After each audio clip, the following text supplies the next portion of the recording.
Exposing the truth sometimes means betraying your own name. The first time Sarah Hayes saw Leo, he was standing near the back of the jazz club, his posture a quiet rejection of the room's forced elegance. He wasn't pretending to enjoy the music. He was dissecting it, his eyes following the pianist's hands with a focus that felt almost invasive. Sarah had come straight from a strategy meeting at the Refugee Support Fund, her mind still heavy with housing statistics and the sterile smell of fluorescent-lit offices. She had come for the noise, but she stayed for the stillness he carried. Leo noticed her because she wasn't trying to be noticed. She listened to the band with full attention, chin slightly lifted, as if evaluating structure, rhythm, intention. When she finally turned toward the bar, their eyes met without the usual choreography of hesitation. There was no rehearsed smile, just assessment. "You're analyzing the improvisation," he said when she stepped beside him.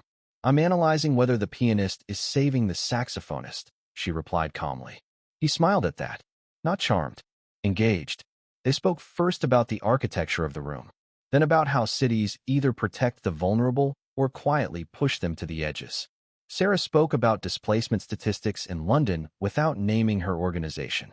Leo spoke about urban renewal projects without naming his family.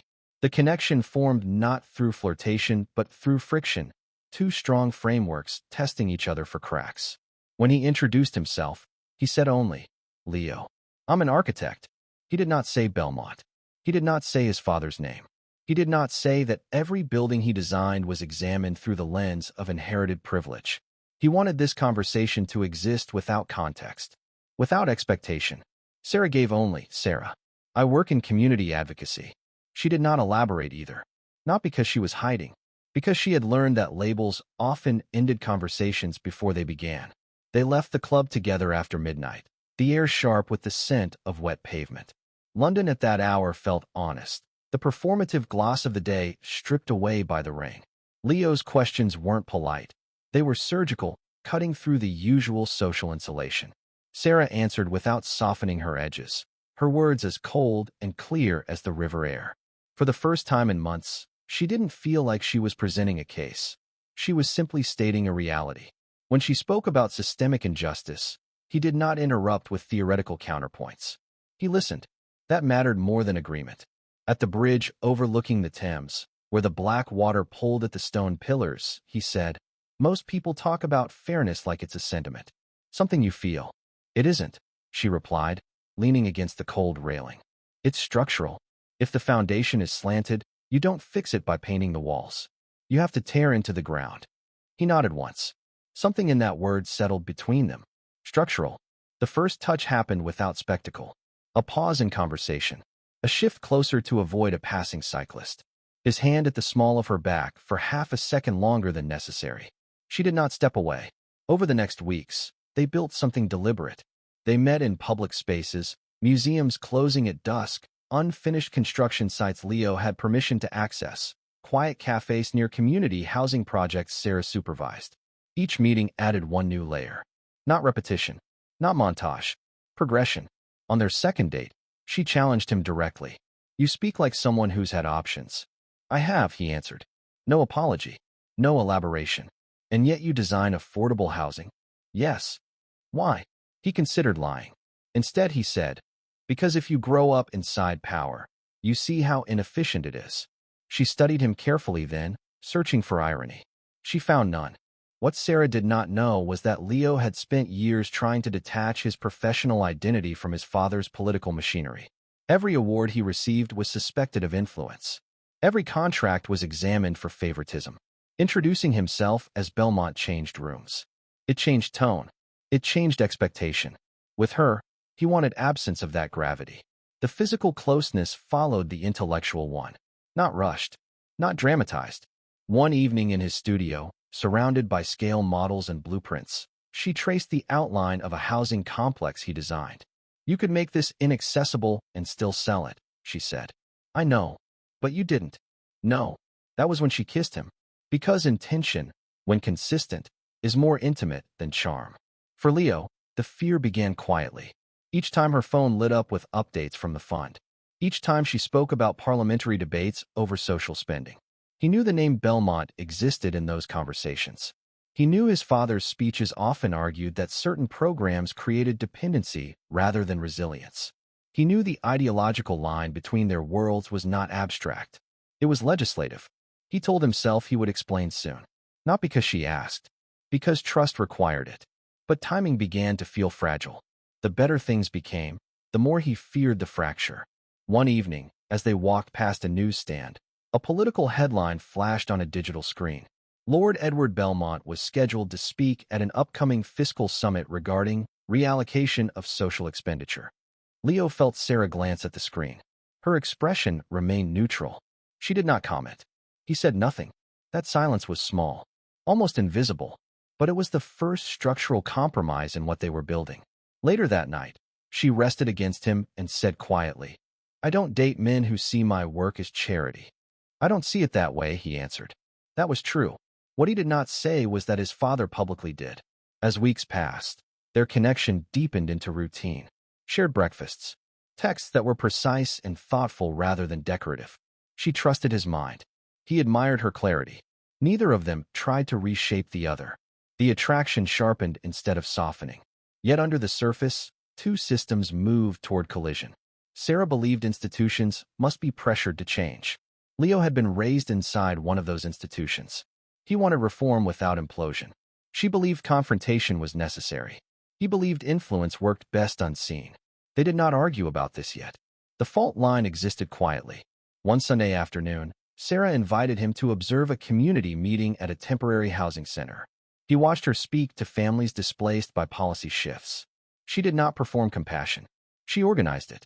She assigned legal follow-ups. She corrected misinformation with calm authority. He saw leadership, not activism. It unsettled him in the best way. Afterward, he said, "You don't just protest. You build systems." She smiled slightly. "So do you." In that moment, their worlds seemed parallel rather than opposed. But parallel lines can still intersect when politics enters the room. Leo returned home that evening to a message from his father's office requesting his attendance at a televised policy address later that week. No explanation, just expectation. He stared at the notification longer than necessary. For the first time since meeting Sara, he felt the clock move. The televised address was scheduled for Thursday evening at Westminster. Leo had attended dozens like it before, standing a measured distance behind his father, neutral expression, tailored suit, silent endorsement. This time the invitation felt different. Not ceremonial, strategic. Sara did not know about the event until she saw it herself. They were in her flat, takeout containers open on the kitchen counter, discussing a proposal for emergency legal aid when her phone vibrated with a news alert. She glanced down absently and froze. On the screen, Lord Edward Belmont at the podium. Beside him, in the preview image, stood Leo. Not cropped, not incidental, positioned deliberately within frame. She lifted the phone slowly, the blue light of the screen reflecting in her eyes like a bruise. "You didn't mention this," she said, her voice dangerously quiet. "I was going to," he said, but the words sounded hollow even to him. "When? After the legislation passed? After the cameras were off?" "I wanted to exist without the gravity of his choices." Leo stepped closer, but the distance between them felt like a canyon. "With you, I wasn't a Belmont. I was just a man building something honest. But you can't build in a vacuum, Leo. The land belongs to someone.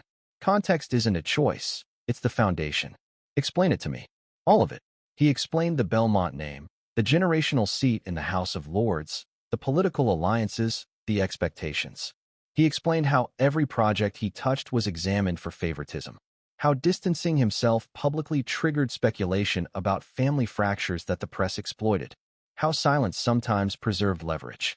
Sara listened without interruption. She did not soften, but she did not dismiss him either.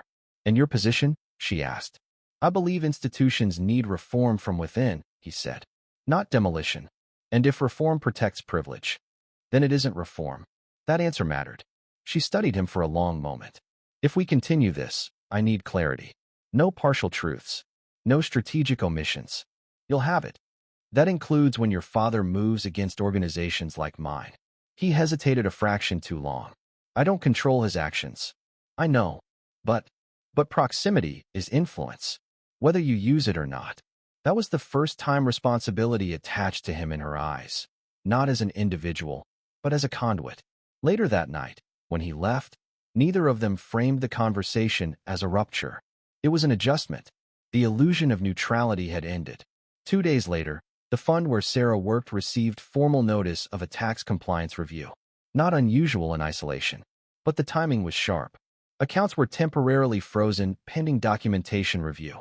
Grant disbursements paused. Emergency housing payments delayed. Sara read the letter twice. Her jaw tightened, not in panic, but in calculation. This would disrupt operations immediately. She called Leo that evening. "There's a compliance review," she said without greeting. "I heard," he replied. "You heard?" "My father's office mentioned broader audits across several social programs." "Did he mention ours by name?" "No." "Did you ask?" A pause. "Yes." "And?" He said oversight protects credibility. Sara closed her eyes briefly. "Oversight doesn't freeze winter housing payments." "I know." "Do you?" she repeated quietly. This time there was no defensiveness in her tone, only exhaustion beginning to form. Leo felt the shift. This was no longer ideological friction. It was a physical weight, a material consequence pressing down on the people she spent her days protecting. "I'll speak to him," he said, though he knew his father didn't negotiate with subordinates. And in Edward's world, everyone was a subordinate. "I don't want special treatment, Leo.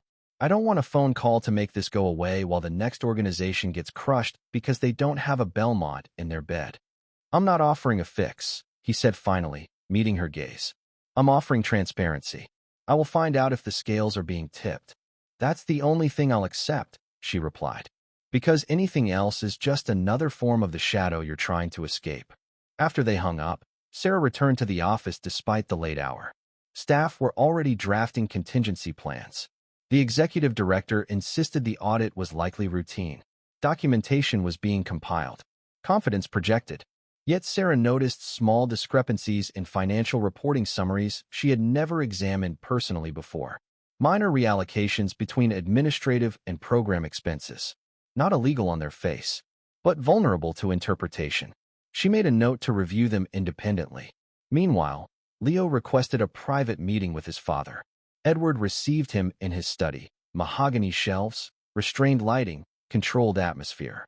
He did not mention the audit first. He discussed polling numbers, legislative strategy, public perception. Leo interrupted. "Is the review targeting specific organizations?" Edward's expression did not change. "Reviews are systemic." "Is Sara's fund part of a list?" A faint pause. "You've grown attached." "That isn't an answer." Edward leaned back slightly. "If an organization is clean, scrutiny strengthens it. And if scrutiny is weaponized, then it exposes weakness." There was no raised voice, no overt threat, just calibrated ambiguity. "You think proximity shields her," Edward continued. "It does the opposite. Attention follows you." Leo held his father's gaze. "If this is pressure, it is governance." The distinction was semantic and deliberate.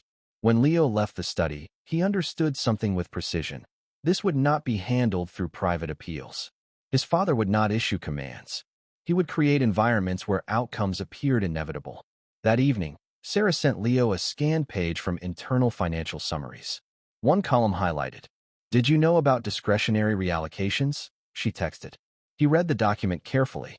The adjustments were minor but politically exploitable. "No," he replied. "I didn't either," she wrote.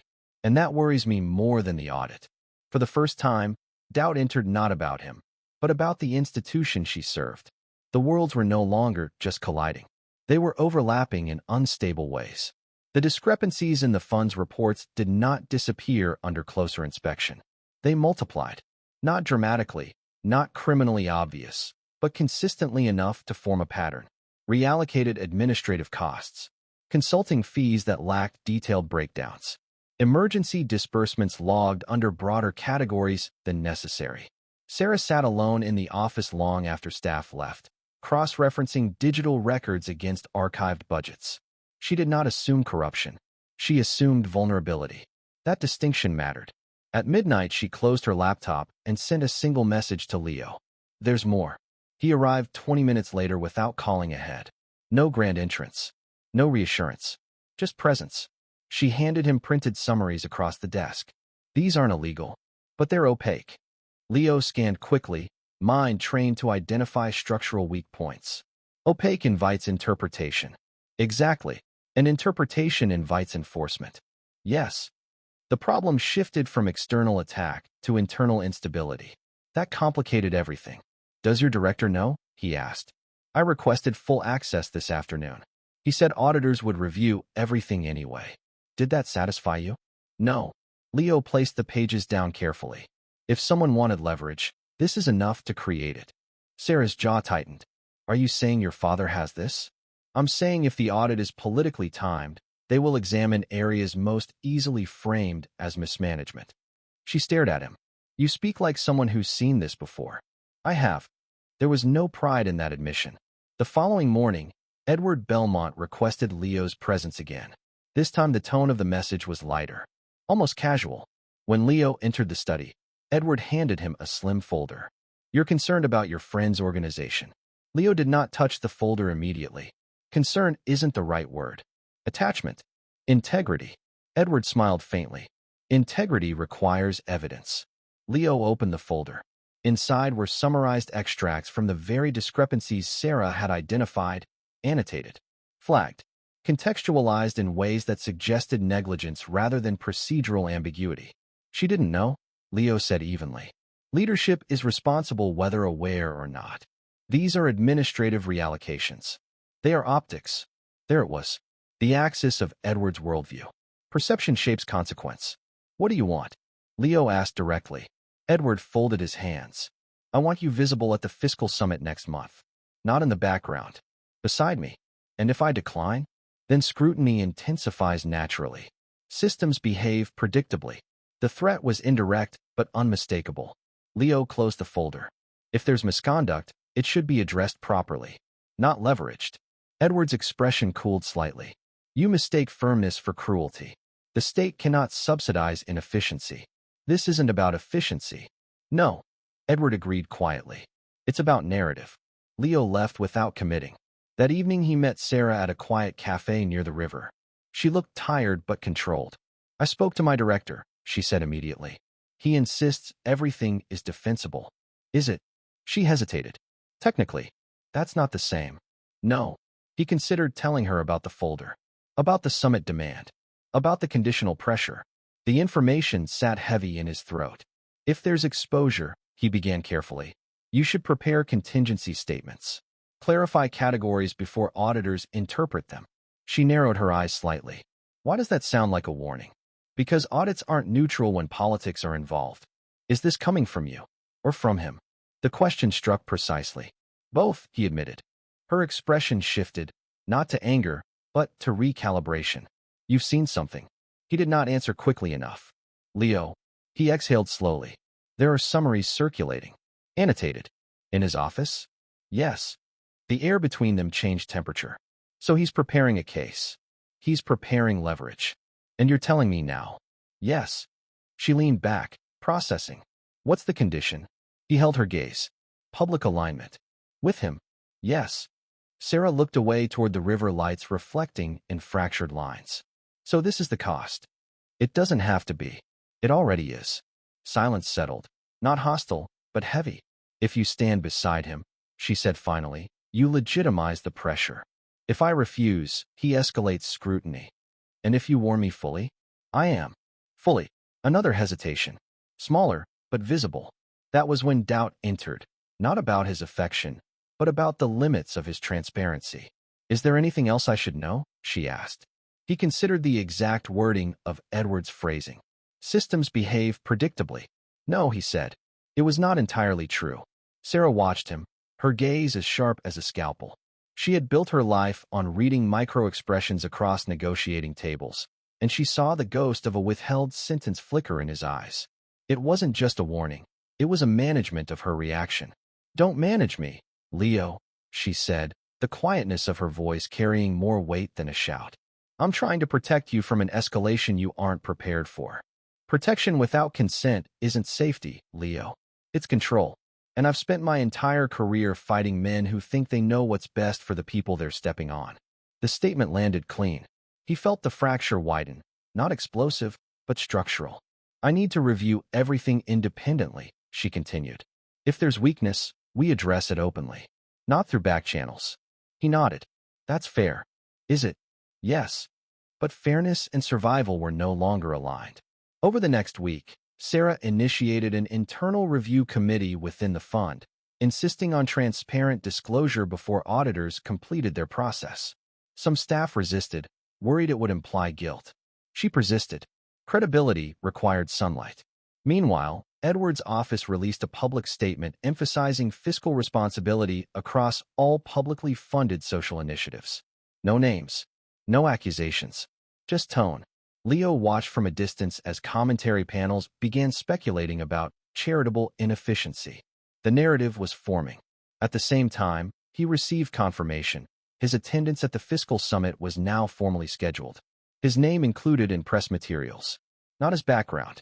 As participant. The decision window narrowed. One evening, Sara arrived at his studio unannounced. Sara placed a printed draft report on his desk. There were irregularities, Sara said plainly. Not fraud, but poor oversight. He read quickly.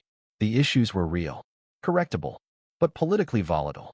I'll testify to corrective measures if needed, she continued. Publicly. He looked up. That will fuel criticism. It will preempt distortion. She stepped closer. I won't let your father weaponize half-truths. The phrase tightened something in his chest. My father doesn't need half-truths, he said quietly. He needs timing. Her eyes searched his. Then don't give it to him. The simplicity of that request exposed the complexity of his position. He imagined declining the summit. The media narrative, a strange son rejects father's reform agenda while linked to scrutinized charity. The story would explode. Auditors would face intensified political scrutiny. Funding bodies would hesitate. He imagined attending, standing beside Edward while reforms were framed as necessary corrections to flawed systems. The optics alone would weaken Sara's position. He was no longer choosing between right and wrong. He was choosing between forms of damage. Tell me what you're going to do, she said. He opened his mouth and closed it, because he did not yet know. And uncertainty, once spoken, becomes visible.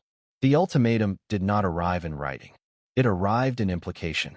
Leo was summoned again to his father's study 2 days before the fiscal summit. No folder this time. No annotated summaries. Edward stood by the window overlooking the gardens, hands clasped behind his back. You're hesitating, Edward observed without turning. I'm evaluating. Edward faced him slowly. Evaluation implies alternatives. There are always alternatives. Not when reputation is involved. Leo held his ground. You tied scrutiny of her organization to my visibility. I tied nothing, Edward replied evenly. Public confidence responds to signals. Your absence would signal fracture. Fracture invites investigation. So this is containment. This is governance. The word repeated like doctrine. Edward stepped closer. Attend the summit. Stand beside me. Demonstrate unity. The audit proceeds professionally, without spectacle. Decline, and speculation escalates. Regulators become thorough or punitive. Edward's expression did not shift. That depends on how narratives unfold. There it was. The clean edge of the blade. Leo understood the mechanics now. His presence would stabilize markets, reassure allies, and lower the intensity of scrutiny around social programs temporarily. His absence would create a story larger than any compliance review. And stories attracted pressure. What if I disagree publicly? Leo asked.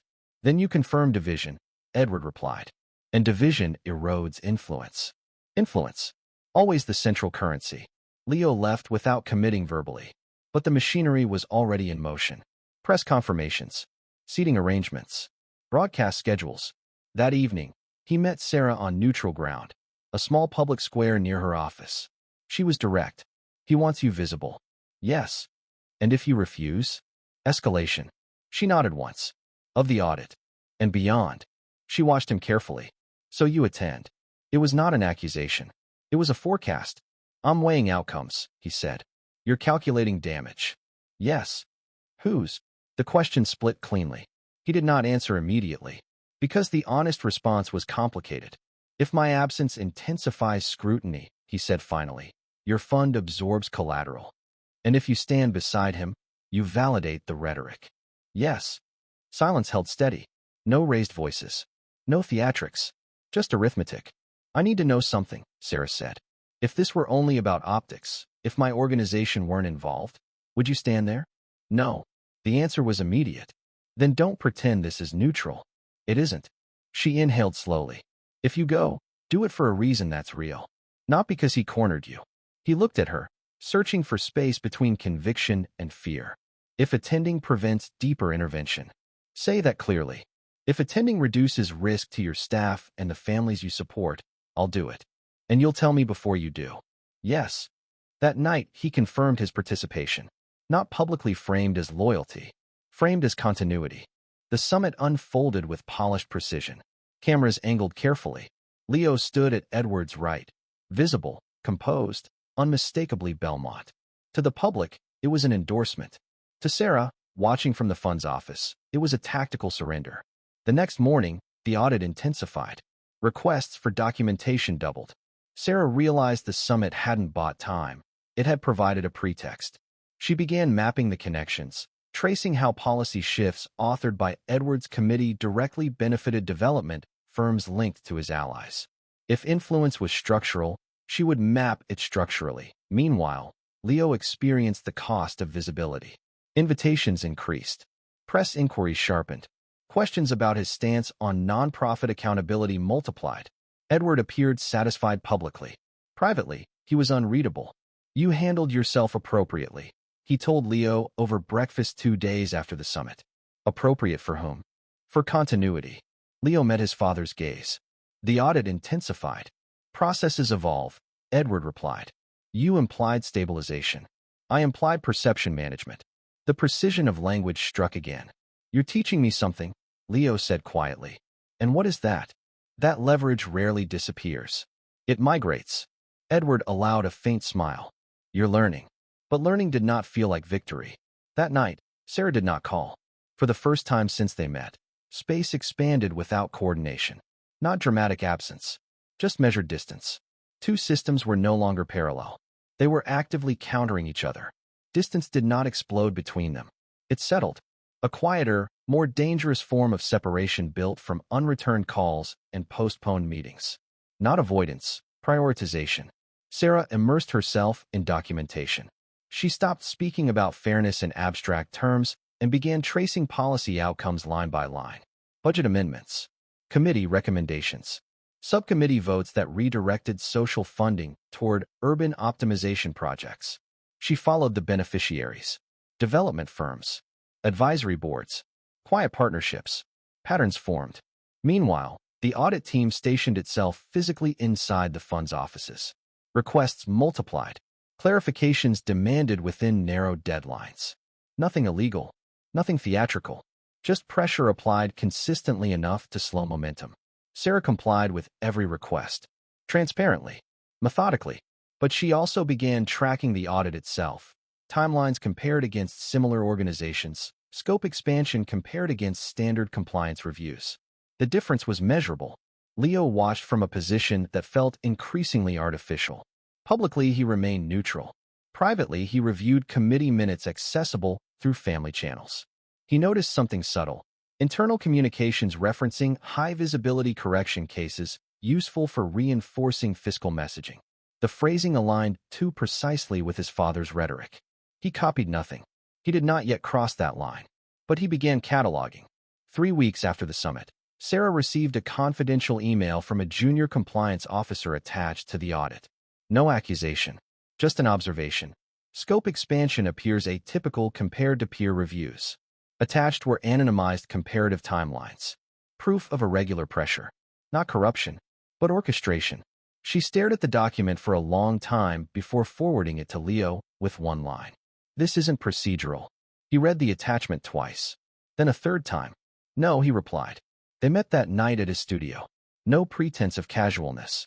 She placed printed copies of her compiled research on his desk. Policy shifts correlating with private sector gains linked to Belmont allies. This isn't ideological disagreement, she said calmly. It's economic redirection. He reviewed the charts, the cross-references, the footnotes. The work was meticulous.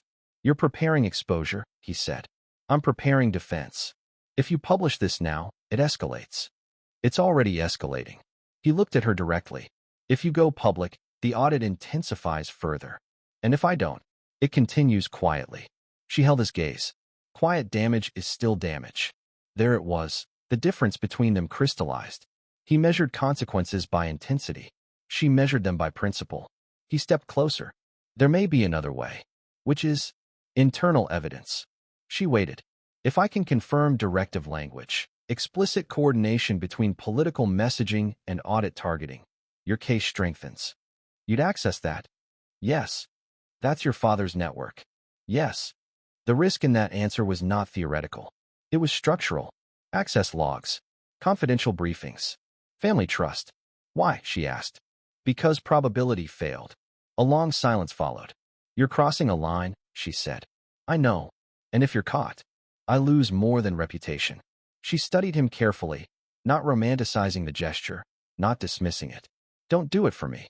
I'm not. Then for what? For accuracy. That mattered.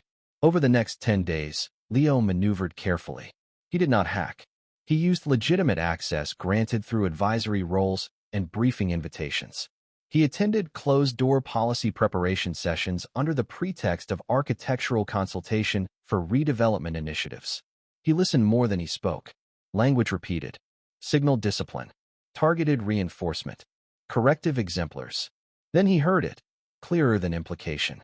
During a strategy discussion about upcoming parliamentary messaging, an aide referenced the audit of the Hayes-affiliated refugee fund as a useful case study. Not random. Named. Leo kept his expression neutral. He asked no reactive questions. Later, in a shared digital archive accessible to advisory contributors, he located a memorandum outlining media sequencing connected to regulatory scrutiny announcements. The document did not accuse the fund directly, but it aligned timing intentionally with Summit Optics. He downloaded nothing immediately. He photographed key pages using his private device. Crossing the line felt less dramatic than expected. It felt inevitable. Meanwhile, Sara prepared for a preliminary audit hearing. She compiled corrective measures already implemented, financial oversight revisions, independent board review, transparent public disclosure statements. She would not allow narrative distortion to define them. The night before the hearing, Leo arrived at her flat with a sealed envelope. No flourish. No speech. What is it? She asked. Coordination notes. She opened it carefully. Inside were printed excerpts, policy communication schedules cross-referenced with regulatory announcements. Specific phrasing linking high-visibility nonprofit audits to fiscal messaging strategy. Her eyes moved steadily across the page. No gasp. No visible shock. Just recognition. This ties them, she said quietly. Yes. Directly? Indirectly, but deliberately. She looked up at him. If this surfaces, it's not just administrative overreach. It's manipulation. Yes. And they'll trace access. Eventually. The weight of that settled between them. You understand what this does to you, she said. Yes. Your father will know. Yes. She folded the documents carefully. Why now? Because I stood beside him and it changed nothing. That was the truth stripped of defense. For the first time since the summit, the distance between them narrowed, not through comfort, but through shared risk. The following day at the preliminary hearing, Sara presented corrective measures first. Transparency. Accountability. She framed the discrepancies as administrative weaknesses already addressed. Then, when questioned about timing and scope expansion, she introduced the coordination excerpts. Calmly, without theatrics. The room shifted. Auditors stiffened. Legal counsel requested recess. Journalists in attendance began typing immediately. By evening, headlines changed tone. Questions raised about political timing of nonprofit audit. Edward Belmont's office released a statement denying interference, calling the allegations misinterpretations of routine strategic planning. But the narrative had fractured. Late that night, Leo received a message from his father. Come home. We need to speak. The house was quieter than usual when Leo arrived. No staff in the main hall. No background movement. The silence was curated. Edward waited in the study, lights low, a single folder placed deliberately on the desk. You've been careless, Edward said without greeting. I've been precise. Edward's gaze sharpened. Documents from restricted briefings appeared at a public hearing. Advisory materials, Leo corrected. Contextual materials. They demonstrated coordination. They demonstrated sequencing. Edward replied evenly. Which is governance. Leo did not sit. You referenced her organization by internal shorthand. Strategic shorthand. You aligned regulatory action with messaging. I aligned messaging with existing regulatory action. The distinction was deliberate. Edward opened the folder and slid it forward. Inside were access logs, timestamps, entry records, Leo's credentials highlighted. You underestimate traceability, Edward said calmly. I didn't underestimate it. You assumed I wouldn't look. I assumed you would. A long silence followed. You jeopardized institutional credibility, Edward continued. For a woman who leads a structurally flawed organization. She corrected the flaws. Under pressure. Yes. Edward leaned back slightly. Do you believe systems improve without pressure? Yes. They improve through hierarchy, Edward replied. Through disciplined correction. Correction without manipulation. Edward's expression hardened fractionally. You mistake strategy for malice. And you mistake leverage for neutrality. The words did not rise. They cut. Edward closed the folder. You will issue a clarification. You will state that advisory materials were misinterpreted. You will reaffirm confidence in regulatory independence. No. It was the first direct refusal. Edward studied him for a long moment. Then you resign from all affiliated advisory roles immediately. Effective tonight. That's your condition? That's containment. Leo nodded once. Done. The speed of the answer shifted the room. Edward had expected negotiation. You're prepared to detach from influence? Edward asked quietly. Yes. Influence sustains your projects. Not anymore. Edward's gaze cooled. You believe sacrifice grants moral authority. I believe transparency restores it. For the first time, something like disappointment crossed Edward's face, not theatrical anger. Calculation recalibrating. You're not destroying me, Edward said evenly. You're narrowing your own field. Maybe it needed narrowing. Leo left without further exchange. No raised voices. No dramatic rupture. Just consequence formalized. By morning, news circulated that Leo Belmont had stepped down from several advisory boards citing conflict of interest concerns. Analysts speculated about ideological differences. Edward's office framed it as professional realignment. Sara read the announcement before Leo called. You resigned, she said. Yes. That wasn't necessary. It was inevitable. She absorbed that quietly. Are you safe? Define safe. Financially. I'll manage. Reputation? That's already shifting. She exhaled slowly. I didn't ask you to burn bridges. I didn't burn them. I declined to reinforce them. There was no triumph in his tone. Only clarity. Meanwhile, the audit committee announced a temporary suspension of further scope expansion pending independent review of procedural conduct. It was not an admission of wrongdoing, but it was a halt. Pressure redistributed. Edward convened a press conference 2 days later, addressing mischaracterizations of strategic governance. He denied direct interference while emphasizing the necessity of fiscal discipline. He did not mention Leo, but questions about internal coordination persisted. Opposition members in Parliament requested inquiry. The story had moved beyond a single nonprofit. It had become about method. Sara understood the opportunity and the risk. She requested a formal parliamentary oversight hearing regarding regulatory independence. Not confrontational. Procedural. When Leo heard, he did not attempt to dissuade her. You're escalating, he said. I'm formalizing. They'll scrutinize everything. They already are. He nodded slowly. Then I testify. She looked at him sharply. You don't have to. I was present. They'll tear apart your access. I resigned. That won't shield you. I'm not asking it to. A pause settled, different from earlier distances. Not uncertainty. Shared exposure. You understand this may permanently fracture your family, she said quietly. Yes. And if nothing changes? Then at least it's visible. Visibility. The currency Edward once controlled exclusively. The oversight hearing was scheduled for the following week. Media anticipation built. Commentators framed it as generational conflict within political aristocracy. On the morning of the hearing, Leo received a final message from his father. Public dissent has consequences beyond you.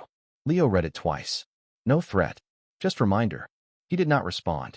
At the hearing, Sara presented documentation methodically, timeline comparisons, communication sequencing, internal review corrections. She avoided inflammatory language. She focused on structural integrity. When Leo was called to testify, the room tightened. He confirmed attendance at strategy briefings, confirmed exposure to messaging alignment discussions, confirmed his interpretation that regulatory sequencing intersected intentionally with political optics. "Are you accusing your father of unlawful conduct?" a committee member asked. "No," Leo answered evenly. "I am stating that perception management influenced regulatory emphasis." "Is that illegal?" "Not necessarily." "Is it ethical?" A brief pause. "Not when it distorts proportionality." The distinction mattered. Cameras captured Edward watching from a remote location. Expression unreadable. By evening, the narrative had shifted again, not to scandal, not yet, but to inquiry. The audit of Sara's fund was formally narrowed back to its original scope. Independent reviewers were assigned. Media scrutiny dispersed outward toward systemic oversight practices. Damage had not vanished, but leverage no longer flowed one direction. That night, Sara and Leo walked along the Thames in near silence. Not from distance, from recalibration. "You lost more than I did," she said quietly. "I lost access. And family." He considered. "I lost alignment." She reached for his hand, not impulsively, deliberately. "This isn't victory," she said. "No. It's exposure." "Yes." He looked at the city lights reflected in fractured lines across the water. Systems rarely collapse from a single crack, but they do shift when internal pressure becomes visible. For the first time since the jazz club, the clock no longer felt like it was moving against them. It was simply moving forward. The weeks after the hearing did not bring relief. They brought adjustment. The fund survived, but thinner. Grants were reinstated cautiously. Donors requested additional reporting layers. Emergency housing resumed, but margins tightened. Sara worked longer hours with fewer illusions about institutional goodwill. Transparency had a cost, and she paid it daily. Leo's recalibration was quieter, but no less severe. Advisory invitations ceased. Projects tied indirectly to public funding stalled. Former collaborators hesitated, not hostile, simply cautious. He registered a smaller practice under his own name, not Belmont, and discovered how much of his previous momentum had been invisible scaffolding. They did not move in together. They did not announce anything. They rebuilt privately, with discipline. Conversations changed tone. Less theory, more logistics. Rent, staffing, legal follow-ups. Decisions anchored in constraint. One evening, Sara placed a spreadsheet between them at her kitchen table. "This is our next quarter," she said. "If donor fatigue increases, we scaled down legal intake." Leo scanned the numbers. "I can cover shortfalls temporarily." She shook her head. "No silent subsidies. I'm not proposing control. I know. I'm proposing sustainability." He nodded. "Then we find other funding. Without proximity leverage." "Yes." They treated that as a design problem. He mapped spatial efficiencies for temporary housing partners. She reframed grant language toward outcomes rather than narratives. Together, they found small, resilient pathways. Not heroic, functional. Edward Belmont remained publicly active. He weathered the inquiry with practiced composure. No charges were filed. No formal censure issued. But invitations shifted. Allies recalculated. The ease of unchallenged sequencing diminished.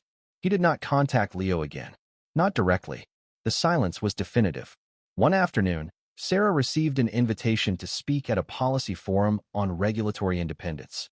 Not a stage she would have chosen months earlier. She accepted anyway. Exposure demanded articulation. Leo attended from the back of the room. No credentials. No introductions. Just presence. She spoke without rhetoric. She described process failures, corrective frameworks, proportionality. She named risk without dramatizing it. The audience listened because there was no performance to reject. Afterward, a junior regulator approached her quietly. "Your case changed how we log escalation triggers," he said. "Incremental, but real." That night, Leo said, "This is the work." "Yes," she replied. "And the cost? We already paid it." They stood by the window, the city indifferent and constant. Weeks later, Leo received an offer from a cooperative development group operating outside central funding channels. Modest budget, clear boundaries. He accepted without negotiation theatrics. "I'll design within constraints," he told Sara. "That's where integrity lives," she said. They argued occasionally. About pacing. about risk tolerance, about when to stop pushing. But arguments resolved into decisions, not distance. One evening, as they walked past the same bridge where they once spoke about structure, Leo said, "I used to believe influence was something you held. And now, something you refuse to misuse." She considered that, or something you rebuild differently. They did not romanticize what they had become. No grand reconciliation with power. No restored status. Just alignment earned daily. The final inquiry report was released quietly. It recommended clearer separation between messaging strategy and regulatory emphasis. Language softened. Systems adjusted, not dismantled. Edward Belmont read it privately. He recognized the shift. He would adapt. He always did. Leo did not read the report. He was on site, reviewing plans with a community board, arguing about access ramps and sunlight angles. The work was immediate, satisfying. That night, Sara returned late, tired but steady. "We're approved for a pilot expansion," she said. He smiled. Not wide. Real. They sat together, plans spread out, not touching for a moment. Then deliberately, they did. "This isn't a happy ending," she said. "No," he agreed. "It's a workable one." Yes. And that, for both of them, was enough.